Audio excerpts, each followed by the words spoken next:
Today I'm going to be playing the draft tournament. As you guys can see, I'm 11-1 right now, and we're going to go to 15 wins, which unlocks all the rewards. Let's get right into it. There's no deck, obviously, because it's drafting, so I'll try to give you guys tips throughout the drafting process, kind of helping you guys understand, my thought process. So Fireball here, just better than Rage, in my opinion. It's nice to have a big spell when you can, such as Fireball or Poison. Those are some of the best medium spells you can pick inside a draft. And then Barb Barrel just going to be a lot better than the Freeze. I think it just has better synergy. And then between Valk and Ghost, I'm kind of liking the Ghost as an option here. I just feel like it's cheaper. And then Goblins, obviously going to be better than Goblin Gang. Kind of rushed that final pick there at the end because I realized I was talking longer at the ones at the start. Anyway, we have ourselves a pretty decent deck. So this isn't triple draft, meaning that you don't get to decide your whole deck.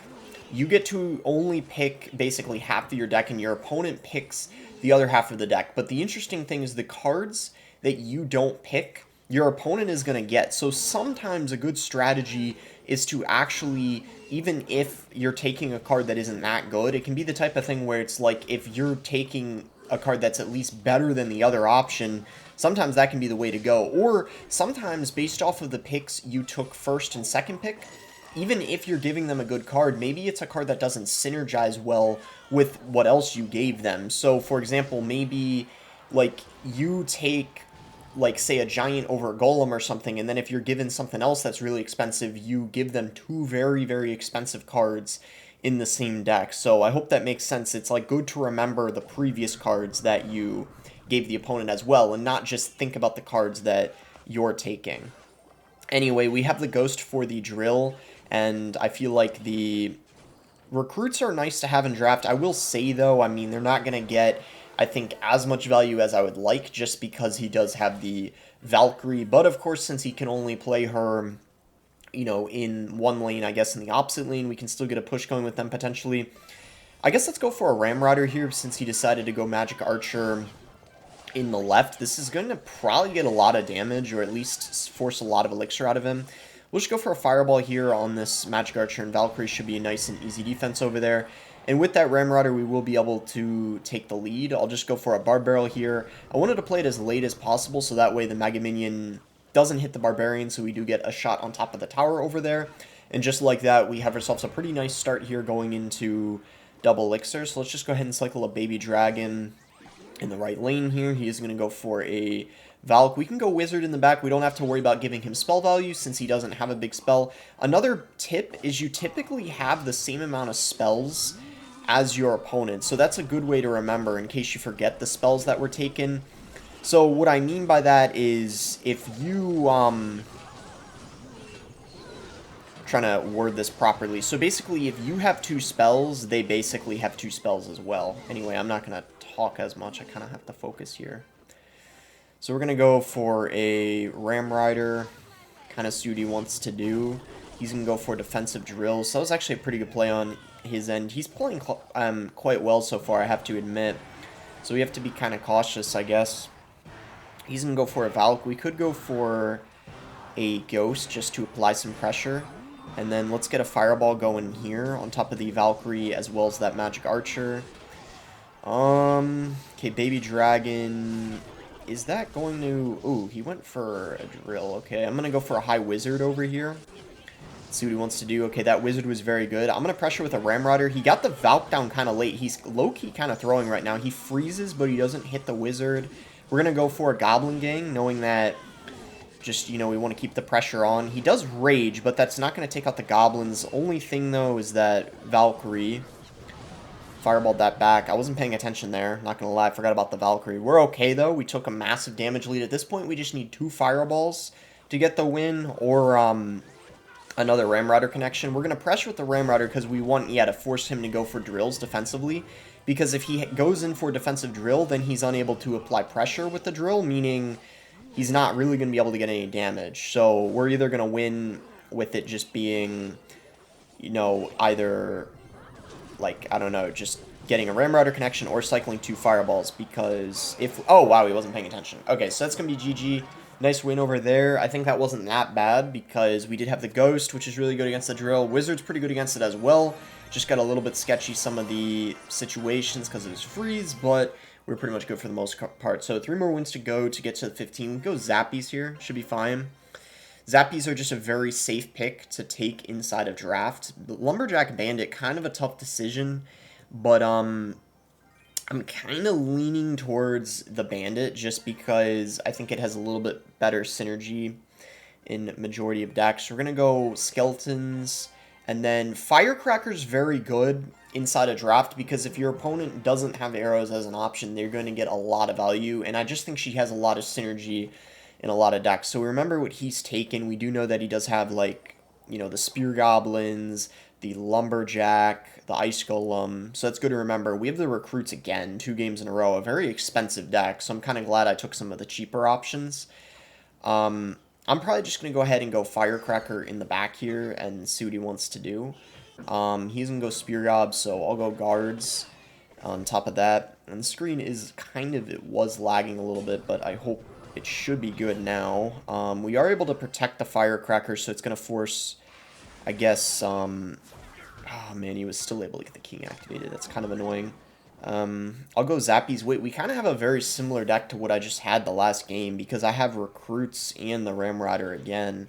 So we have the same win condition. That's very interesting. We'll go for Skeletons here. He does have the Minions. Yeah, very curious what his win condition is. Hopefully we do have a good way of taking that out since we don't have a lot of DPS, obviously. I'm going to just go for a Ramrider, and that is so unlucky. Wow, I don't know if I've, like, really seen that. Well, I mean, I've seen that before, but that's extremely unlucky that the bowler walked in the other lane. I mean, that's just crazy. And the rocket didn't hit that either, so I'm not going to play anything because I'm kind of low on elixir after that rocket. That was so unlucky, though, that the bowler walked in the same lane as the Ramrider. Because, I mean, it was obviously in the left lane, but then it got distracted. Oh, boy. Okay, he's got... I mean, I don't think this is that bad, honestly. I think we could probably just go for Recruits on top of the 3 Musketeers. Because he played them in single elixir, they're honestly not going to be that hard to defend. That was probably a pretty big mistake by him to play those 3M, now that I think about it, in single. Because if he waited just a little longer before he got them going, he could have potentially, you know, gotten a much bigger push with them. That would have been a lot more threatening. So for some reason, he kind of let that Firecracker lock on there, even though I think he had the elixir to defend it, so I don't really know why he did that. We're just going to play kind of passively. I can just rocket the 3 Musketeers whenever he decides to play them. Like right there, I'm just going to go for a rocket. We might as well because it gets tower damage and we're killing 2 of the Musketeers. So definitely worth it in my opinion. We can just go Firecracker same lane as the other Musketeer. He's going to go for a bowler. He pre-placed it, which I feel like wasn't really the best play because now we could probably go in here with our Ramrider, obviously knowing that... you know, he just used that bowler, and we are going to get a lot of damage, so we just got to defend now. We can go split Zappies like this, and then maybe just go for a Bandit here on top of the bowler. That should be adequate. Yeah, we are going to be able to defend pretty easily. Once again, he's going to give us a free rocket, so obviously I'm going to take that. We don't get the Bandit to dash on the tower, but she does still get a connection nonetheless, so that's really good. We can just go for Firecracker over here. Go for Skeletons. Once again, he is going to go for a bowler, so I'm going to go Ramrider in the opposite lane. He's going to Bar Barrel. Not enough time, though, to get that... we still were able to get the Ramrider to the tower. Rocket is not going to do enough, but... oh, wow, I'm trying to think about what we should do here. I mean, 2 bowlers, that's a little interesting. I think the Recruits were probably the best option there, just in case. With him going in for that bowler, though, we can go Ramrider now that that's not in rotation. I think we're guaranteed to get a connection unless something crazy happens, and sure enough, do get the win over there. I would say that was a pretty easy matchup, especially since he didn't even have a win condition. I think that was kind of bad picking on his end to end up giving us the Ramrider, because had he not done that, I'm pretty sure he was the one who gave me it, so that was definitely his biggest mistake. I'm going to go for... I'm actually going to take a Bar Barrel because there's not always a building every time, so I think it's just a safer option. And then because obviously I just gave him the EQ, Hunter makes the most sense here. I'm gonna go Hog because Bar Barrel's good against the Gun Barrel, and then I'm gonna take the... I'm gonna take Musketeer. I think that that's pretty good because knowing that I think he's not going to have a big spells, so the stuff like the Musk and the Hunter are going to get a lot of value. He's going to go Bandit first play. We'll just go Valkyrie here. So we got a very interesting deck. I mean, the Night Witch isn't that good, but for the most part, everything else is quite a good card inside of the deck, especially the Inferno Drag if he doesn't have her set to that. He's going to go for a Goblin Barrel, so let's just get a Bard Barrel down. We do know that he's got the Cage, but I think I'm going to Hog anyway just because we're going to have the Bard Barrel with it tanking briefly. And he decides to go Spear Gob, so we actually are going to get some pretty good value out of that Hog. I mean, he had to spend a ton of elixir. I don't even think he had to do that, though. That was a bit an overcommitment with that Valkyrie, especially. We'll just go for a Valk over here, or with that Bandit that, excuse me, that he used on defense. So, alright, let's see how he chooses to defend this, and I'm also curious what his win condition is, because obviously, alright, I'm really hoping he doesn't have a reset to this. If he does, I'm going to have to, like, okay, let's just pull that back. Bar Barrel came down late. It was kind of my bad over there, but honestly, the main thing we had to worry about was the Giant Skelly, so not too big of a deal. So, Giant Skelly, I mean, I still don't know if he's got a win condition or not. I'm definitely a little suspicious, kind of like what the rest of his deck is. I'm kind of curious. It's interesting for sure, because so far he's just shown a bunch of support cards. So it might just be Goblin Barrel as his win condition. That might literally be it. And that is why, guys, you know what? Sometimes I just realized, sometimes the opponent doesn't even have an option of picking the win condition. Sometimes you're shown the only two win conditions. And that might be the other really, really big tip. Make sure to take the best win condition between the two. And knowing that I had the Bard Barrel taken for the Goblin Barrel, it would have made no sense to take the Goblin Barrel because I knew it wouldn't have been a threat for him to have it, because as you can see I'm countering it every time. So that would have been a mistake, I think, if I was the one who took Goblin Barrel and he had the Hog Rider, because as you can see inside of my deck, I don't really have a single counter to the Hog Rider. So the Hog would have been... Oh wow, look at that Night Witch. Just that Night Witch is getting so much value. She's actually getting buffed too in the next balance change. So the fact that she's already kind of decent in some matchups makes me think after the buff she's going to be pretty strong. So yeah, that is going to be GG.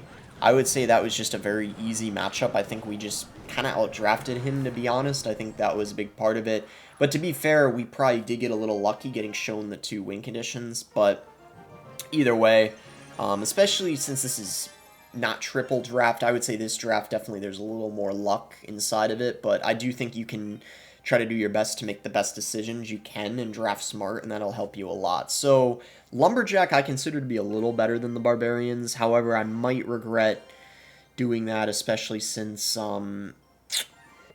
they are pretty good against the RG, so we'll see. But because he has Elixir Golem, I'm kind of liking that, because Elixir Golem is pretty trash, as you guys know. So I'm not too worried. I mean, I think I got that down just in time. Yeah, I did. Okay. So, alright. Hopefully he doesn't have Log, because if he doesn't have Log, the Princess is going to be a very valuable card. But there is a chance he might have it, or Arrows, because I got Delivery. So he is going to go for his Elixir Golem. I'll probably just Poison. That's going to be really nice against the Night Witch. He's going to... Okay, I'm just going to go for a defensive drill. I kind of have to. Is that Lumberjack going to... Okay, it actually does kill that. That's really solid. I'm going to go in for a Balloon here. And then let's get a Heal Spirit going. Very... Oh, what?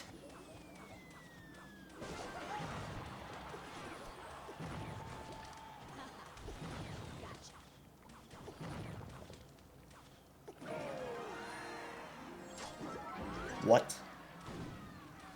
What was Bud doing? Oh my gosh, what was he thinking? Well, that's probably game. Wow. The heck? Okay, why didn't he go... What I just realized is, why the heck didn't he go for the Minion Horde on the Balloon? Why did he not go? I think, is the Night Witch gonna get pulled? Yep, I had a feeling. I'm glad I went for poison like that. Bruh, like, did he... Why didn't he... I'm so confused. Anyway, this should be game, unless something crazy happens. Delivery there is good because he doesn't have his, He doesn't have the Goblin Barrel and Cycle, because he played that on the left lane. So all I gotta do is defend for a little while longer, and we should be alright here. I'm gonna go RG. He might go for... Okay, he does that instead of playing Minion Horde. I don't get why he's not using the Minion Horde on top of the RG.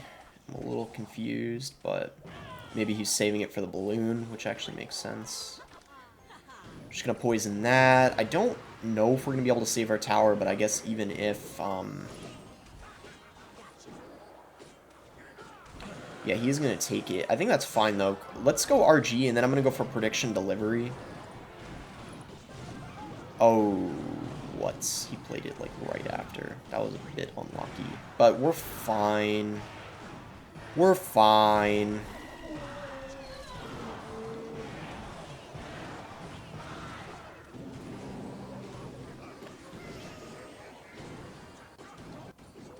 Wait, are we fine? What the heck? Okay, that got a little close. Wait, it's not over yet? Wait, what the heck?